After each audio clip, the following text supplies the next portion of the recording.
Anurag Kataria, Vice President and Business Head, ITI Investor Services, now joins us in Mumbai to give his sense of strategies on all of these commodities. Anurag, hi, welcome to the show. Let's start with gold first and the kind of profit-taking that we have seen in the markets today. Do you see that continuing? Are you looking at further lower levels? Yeah, good afternoon, Manisha. It's been interesting since Monday when the trading restarted in gold for this week.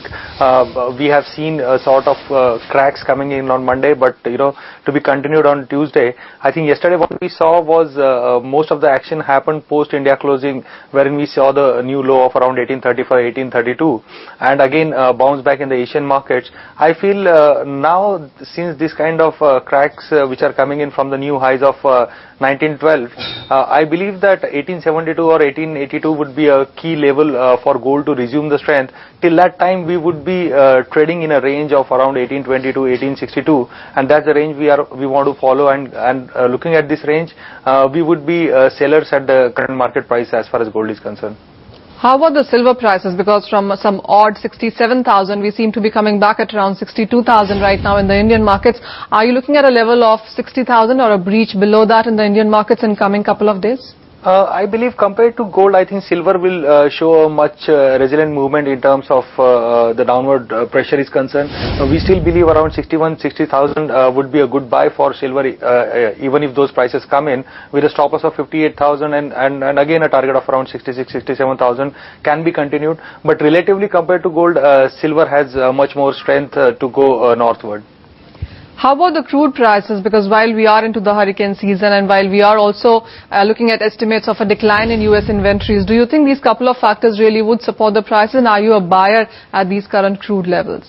No, I don't think we would be a buyer on crude because the a couple of news flows which have been coming in terms of hurricane which are trying to hit US coast, but we still believe that fundamentally there has to be a strength which needs to be followed up with a real term demand, and I think 86 or 85, $50 would be a good sell with a stop loss of 87.50 for a potential target of 82. We would not bet long on crude as of now. How about the copper prices, Anurag? Because we started the day on a positive note, but right now, if you look at the LME prices, we've seen nearly a percentage point decline, while lead definitely is outperforming the whole sector there. But coming back to copper, are you looking at further declines into that one in the intraday day today?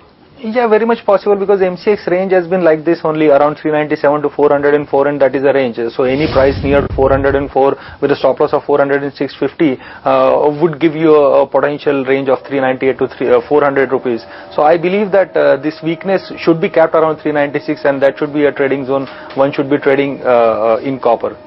One final word on an agro commodity, Anurag, and Chana for that has seen support in last few months. Do you see that continuing?